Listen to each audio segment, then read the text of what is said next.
Salut à tous, bienvenue sur Jab Life. Mais qu'est-ce que c'est que cette dinguerie que nous a fait Naoya Inoue contre Ramon Cardenas à Las Vegas? J'attendais pas grand-chose de ce combat, mais on a eu droit à un spectacle absolument fabuleux. J'avais pas prévu de faire cette vidéo, mais on est obligé de débriefer après une telle performance. Naoya Inoue, il a été malmené, il a été envoyé au sol par Cardenas, mais il a ensuite réveillé la bête en lui, le monstre en lui s'est réveillé. Il a montré sa technique, il a montré son intelligence, il a montré sa capacité à aller à la bagarre et à repartir quand il est dans l'adversité, à repartir avec la marche avant. Il a montré tout simplement tout ce qu'on aime voir chez un boxeur. C'est un immense champion. Ça méritait bien un débrief. C'est parti, générique!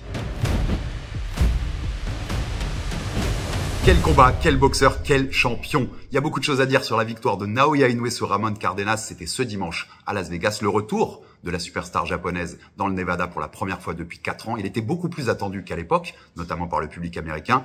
Et on va pas se mentir, on s'attendait à ce qu'il roule sur Cardenas, qu'il le surdomine. Sur le papier, le match-up semblait très déséquilibré. Et on a eu une énorme surprise en début de combat, dès le deuxième round, avec Naoya Inoue qui est envoyé au sol, qui se prend un down par Cardenas. Très mauvais positionnement du monster qui se fait punir par Cardenas et qui l'envoie valdinguer au sol. Un down encore plus net et clair que celui qu'il avait subi contre Luis Nery au Tokyo Dome en 2024. Et comme contre Luis Nery, c'est Naoya Inoue. Donc quand on le met au sol, la bête se réveille, le monstre en lui se réveille. Et au lieu de juste repartir au combat et d'être dans la prudence, comme l'auraient été beaucoup de boxeurs après avoir été envoyé au sol, et ben lui, non seulement il met la marche avant, mais il passe plusieurs vitesses et il montre toute l'étendue de sa palette technique, de son arsenal offensif qui est tout simplement fabuleux. Je l'ai déjà dit, il a tout ce petit bonhomme. Il a la puissance, il a la technique, il a l'équilibre, il a les combinaisons, il a l'intelligence du ring, il a tout ce qu'il faut pour être un boxeur fabuleux et il le prouve à chaque sortie. Et là, quand on réveille la bête, eh ben, il le prouve encore plus. Et sur les rounds suivants, Cardenas, il va subir la furia de Naoya Inoue du Monster, notamment par exemple dans le 4e round où il prend une pelletée de coups. Mais quel cœur, quel combattant valeureux que ce Cardenas. Et je pense qu'il a gagné beaucoup de fans à Las Vegas et qu'on attend déjà de le revoir dans des combats parce que il nous a montré des choses. On va en reparler un peu après. On parle là de Naoya pour l'instant. Donc tous ces rounds où il va vraiment mettre à mal Cardenas qui résiste jusqu'au 7e où Naoya lui rend l'appareil et l'envoie au sol, le met down à son tour. Un down très technique, très sympa à voir parce que Naoya travaillait plutôt sur des combinaisons en 2-3 coups avec des coups très puissants. D'ailleurs, il a mis 108 coups puissants sur 220 tentés. C'est une folie, presque 50%. Mais sur ce down, c'est 4 petites droites très rapides, très précises, pas forcément très fortes, mais qui font perdre l'équilibre à Cardenas qui va tout simplement valdinguer dans les cordes. Et donc, il est down et au round d'après, la 8e reprise, l'arbitre va arrêter Cardenas après une furia de Naoya Inoue dans le coin, notamment un bijou du percute juste avant l'arrêt de l'arbitre. Certains ont trouvé l'arrêt trop prématuré. Je peux l'entendre parce qu'en plus, avec le côté valeureux de Cardenas, on se disait qu'il pouvait peut-être tenir un peu plus. Mais protection de l'athlète avant tout. Je pense que l'arbitre a bien compris que le KO allait arriver très bientôt, ça se sentait. Et il a voulu plutôt protéger Cardenas. Cardenas, il y avait un côté, c'est qu'une expression, mais il montrait vraiment un côté je suis prêt à mourir dans le ring et protection de l'athlète par l'arbitre, donc à souligner également. Et donc victoire de Naoya Inoue qui conserve ses 4 ceintures de champion incontestées des poids super coq et qui prouve une nouvelle fois l'étendue de son talent et qu'il est un boxeur très spécial, un combattant vraiment unique. Qu'est-ce qu'on peut retenir donc de cette performance de Naoya Inoue? Surtout ce que je vous disais, mais cette faculté qu'il a à se relever quand on l'envoie au sol et à affronter l'adversité. Quand il est mis à mal, eh ben vraiment ça le titille. On a l'impression qu'il a besoin de ça pour vraiment passer la marche supérieure, en tout cas désormais. Et il nous a montré quelque chose de fabuleux derrière ça. Moi, c'est simple, hein, je vais vous le dire. Vous savez que ces derniers temps, si vous me suivez, que depuis ses victoires contre Fury, je mettais Alexander Usyk comme le numéro 1 pound for pound, toute catégorie confondue, devant mon monster Naoya Inoue. Mais c'est fini. Je le remets numéro 1. Il est trop fort dans l'adversité. Il nous offre trop de spectacles. Il n'y a aucun boxeur qui me donne des émotions comme il m'en fait ressentir. Et je peux vous dire que le jour où il va arrêter sa carrière, dans quelques années, il y aura un grand vide parce que c'est quelqu'un qui est une garantie de spectacle. Top Rank avait trollé son promoteur américain peu avant le début de l'événement en disant rendez-vous pour voir l'homme qui ne déçoit jamais. Et on voit le clin d'œil parce que tous les fans de boxe savent ce qu'on a subi vendredi à Times Square ou samedi à Riyad en Arabie Saoudite avec des grands noms sur la carte, les Ryan Garcia, Devin Haney, Teofimo Lopez, Canelo, Alvarez, qui nous ont donné des combats soporifiques pour la plupart. Et on était vraiment très frustrés en tant que fans de boxe. On s'attendait, on espérait que le Monster nous sauve. Il a fait encore mieux que ça en nous offrant un combat fabuleux, un des meilleurs combats de l'année. Moi, je mets toujours Kenshiro Akui devant en tant que candidat au combat de l'année, mais vous pouvez le ranger dans les candidats. Il a largement sa place. C'était une performance extraordinaire. 25e championnat du monde de suite pour le Monster Naoya Inoue. Si on compte ces 2 championnats du monde pour la ceinture WBA régulière contre McDonnell et Payano. Personnellement, vous savez ce que je pense des ceintures secondaires, donc je mettrai beaucoup de nuances à ça, mais 25 si on les compte. En tout cas, c'est à 1 longueur de Floyd Mayweather qui était à 26 et à 3 de Joe Louis, l'illustre poids lourd, qui pourrait donc être égalé par Naoya Inoue pour le combat contre Junto Nakatani en 2026, puisqu'on connaît déjà plus ou moins, et même plus que moins, le programme prévu pour le Monster Naoya Inoue. D'autres stats impressionnantes, c'était le 14e adversaire qui n'avait jamais été mis KO dans sa carrière, que Naoya a mis KO. C'était son 23e KO pour des championnats du monde. Il écale le record de Joe Louis une nouvelle fois si on compte ces 2 KO dans des championnats du monde WBA réguliers.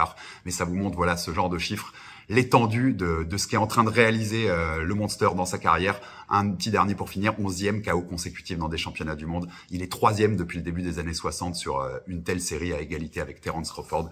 C'est tout simplement un monstre et il va laisser une place dans l'histoire. C'est un all-time great, un des plus grands et il l'a prouvé maintes fois et il continue de le prouver et il y a des combats qui arrivent où il va pouvoir encore plus le prouver. Alors Naoya, il y a aussi des choses à dire parce que c'est la première fois moi que j'ai senti, non pas un déclin, mais j'ai senti un petit peu de moins bien, c'est-à-dire un peu moins rapide peut-être. C'est normal aussi, ça fait 11 ans qu'il est champion du monde, il a 32 ans aujourd'hui, il boxe depuis très très jeune puisqu'on sait qu'il a fait tout le parcours amateur aussi au Japon. Donc c'est sans doute normal, ça reste un des meilleurs boxeurs de la planète largement et quand on réveille la bête comme ça a été le cas après le down de Cardenas, eh ben on sait ce que ça donne Naoya Inoue. Mais voilà, on sent que c'est quand même le début de la pente, le tout début de la pente descendante et il y a encore de quoi nous offrir des très beaux combats, mais c'est à noter je pense. En tout cas, extraordinaire ce qu'il nous a fait. Et je le disais, la boxe, elle est un peu, pas détestable, mais elle est très très frustrante quand on voit ce qu'on a vu vendredi et samedi à New York et à Riyad. Par contre, c'est le plus beau sport au monde. Vous savez ce que j'en pense de la boxe quand on voit ce qu'on a vu hier, parce qu'il n'y avait pas que le main event, le co-main event a aussi régalé complètement. Donc vraiment fabuleux. J'ai noté 2-3 petits trucs quand même. Naji, un blogueur américain qui a fait une interview de Naoya Inoue ces derniers jours et qui lui demandait comment on aimerait qu'on se souvienne de lui et il disait que j'étais un fighter qui peut surmonter les obstacles, qui peut surmonter tout ce qui se dresse sur sa route. Et juste quelques heures, quelques jours après, il l'a prouvé encore une nouvelle fois face à Ramon Cardenas. Donc vraiment, immense respect au Monster. Numéro 1 pour moi, en tout cas, pound for pound, c'est évident. Je vous ai parlé aussi de Ramon Cardenas. Il faut souligner sa performance, il faut lui dire un immense bravo pour tout ce qu'il a fait dans le ring face aux Japonais. C'est vraiment, je pense, une performance qui va lui ouvrir d'autres perspectives.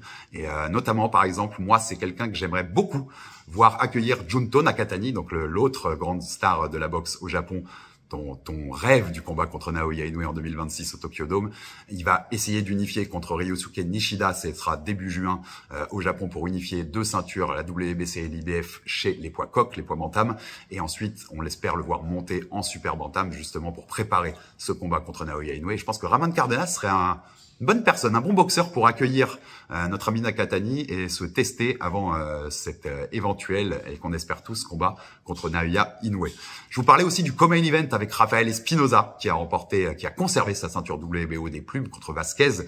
Un combat aussi extraordinaire avec un Espinoza qui est pareil, il y a des carences défensives, mais alors offensivement, quel monstre. Vraiment, c'est un boxeur fabuleux. Il a les deux, tout simplement. En 7 rounds, puisque le combat a été arrêté au 7e round, ont touché 330 fois, se sont touchés 330 fois en cumulé. C'est plus que les victoires cumulées, je revérifie là, de Canelo, Romero, donc contre Garcia, et Devin Haney, donc entre vendredi à Times Square et samedi à Riyad, cumulés. C'est quasiment le même niveau puisque c'est à 14 près, c'est le même total. Donc ça vous prouve voilà que ces combats étaient beaucoup plus fun que ceux qu'on a vus les 2 jours d'avant. Rafael Espinoza, c'est une vraie galère, en poids plume à 126 livres. C'est sans doute, on s'est rendu compte, mais vraiment parce qu'en plus il aurait un avantage physique sur lui énorme, de près de 20 cm il me semble. Il est très grand Espinoza. Ce serait un des combats de rêve finalement de la fin de carrière du Monster et un des combats qui va encore plus légitimer sa place d'immense, même s'il a plus tellement besoin de la légitimer, mais c'est un des combats avec Nakatani qui me plaît beaucoup, avec le 2, la revanche contre Stephen Fulton. Inoue en a parlé récemment dans une interview à The Ring en disant que Stephen Fulton, qu'il avait battu en super bantam pour lui prendre ses 2 ceintures quand il était arrivé dans la catégorie, sans doute une de ses plus grandes victoires, puisque certains considéraient alors Stephen Fulton dans le top 10 pound for pound de la boxe, toutes catégories confondues. Et ben il a titillé dans cette interview à The Ring, Naoya, la revanche contre Stephen Fulton, cette fois en poids plume, parce qu'il considère que c'est sans doute un meilleur poids contre Fulton, et il est prêt même à aller aux États-Unis pour le défier, puisque Fulton était venu au Japon pour la première. Donc c'est un des combats intéressants. On avait aussi beaucoup évoqué pour le mois de décembre prochain à Riyad, justement, Nick Ball, un autre des champions des poids plumes. Donc il y a beaucoup de choses à faire pour Naoya Inoue. Et il y aura Ahmad Aliev en septembre, MJ bien sûr, qui le titille depuis des mois en l'accusant de l'éviter. Ça, ce sera en septembre au Japon, a priori le 14 septembre, 2 jours sans doute après Canelo contre Crawford, l'immense combat qui aura lieu à l'Allegiant Stadium de Las Vegas. Donc on aura encore quelques belles journées de boxe mi-septembre avec Naoya Inoue et puis ce choc tant attendu entre Crawford et Inoue. Il y a un côté Espinoza, en fait, il y a un petit côté boss final quoi pour Naoya Inoue, en tout cas chez les 126. Après, on ne sait pas si en fin de carrière, quelqu'un comme Bam Rodriguez aura pu monter à cette catégorie pour aller défier Naoya. Il faudra aussi d'abord avoir battu Nakatani, ce qui est loin d'être fait, parce qu'avec voilà les ouvertures aussi défensives que monte Naoya, parce que c'est un combattant généreux, c'est l'action fighter par définition. Il avance, il continue, il essaye d'imposer sa volonté. Donc il y a des ouvertures. Neri en avait profité, Cardenas en a profité. C'est les gauchers. Junto Nakatani avec sa gauche létale pourrait aussi en profiter. Donc faut surtout pas sous-estimer Nakatani qui a largement le potentiel pour battre Naoya Inoue. Mais en tout cas, dans la catégorie supérieure, je pense qu'Espinoza a une bonne tête de final boss pour notre ami Naoya Inoue. Voilà, c'était un peu le débrief de ce rapide, en tout cas depuis Montréal, de ce combat qui, moi, j'ai eu la chance de le voir tard le soir plutôt que en fin de nuit pour vous en France.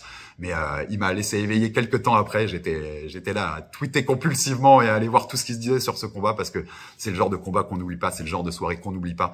C'est pour ces soirées-là qu'on aime la boxe, c'est pour ces combats-là qu'on aime les boxeurs et qu'on aime très fort le monster Naoya Inoue, c'est évident. Merci à tous, on se retrouve très vite pour le débrief de Canelo à Riyad et de nos amis Garcia, Emi et Lopez à New York et à Times Square. C'est dans Aldric Enerby numéro 2 que vous allez retrouver aussi sur la chaîne de Jab Life. Abonnez-vous, mettez des commentaires, des pouces bleus, ça fait toujours avancer le bousin, vous le savez. Et longue vie au roi Naoya Inoue, le roi des petites catégories. D'ailleurs, je vous rajoute ça avant la fin, mais la boxe des petites catégories, c'est quand même un bonbon absolu et on s'éclate toujours. D'ailleurs, dimanche prochain, vous avez Martinez contre Yoka 2 pour la ceinture WBA des Superfly. Quand vous savez le niveau de spectacle proposé par le premier en juillet dernier, c'est à ne pas rater. Ce sera au Japon également le dimanche 11 mai. Merci à tous. D'ailleurs, en boxe, dans le même week-end, on le note, notre Souleymane Sissoko national qui fait une demi-finale WBC contre Cavalioskas Min Machine qui a perdu seulement contre Terence Crawford et Vergil Ortiz Jr. Donc des grands noms seulement l'ont battu Cavalioskas. Et cette fois, ce sera en Guinée équatoriale, une carte sur laquelle il y aura également Kevin Lele Sadjo au programme. Donc tous derrière Souleymane Sissoko qui peut essayer de se rapprocher d'une chance pour le titre WBC, même si le champion Mario Barrios va a priori affronter le revenant Manny Pacquiao. Grand respect à Manny pour toute sa carrière, mais c'est un peu une dinguerie qu'il ait un title shot direct. Ça se comprend au niveau business, mais pour le reste, c'est un peu dingue qu'il ait un title shot tout de suite pour cette ceinture WBC. Donc ça retardera peut-être la chance de Souleymane si bat Cavalioskas, mais en tout cas, on est tous derrière lui. Et puis déjà, il faut passer cet obstacle parce que Cavalioskas, c'est pas de la blague. Donc tous derrière, à fond derrière notre ami Souleymane Sissoko. Et on se retrouve très vite sur Jab Life pour la suite des vlogs Inside avec Manon Fiorot avant son combat contre Valentina Shevchenko. D'autres petites surprises. On a notamment une petite interview d'un certain Georges Saint-Pierre qui arrive sur la chaîne et d'autres encore cette semaine. Donc on va vous régaler depuis Montréal. Abonnez-vous, les commentaires, les pouces bleus comme je disais. Et merci pour la force. À très vite sur Jab Life. Ciao, ciao.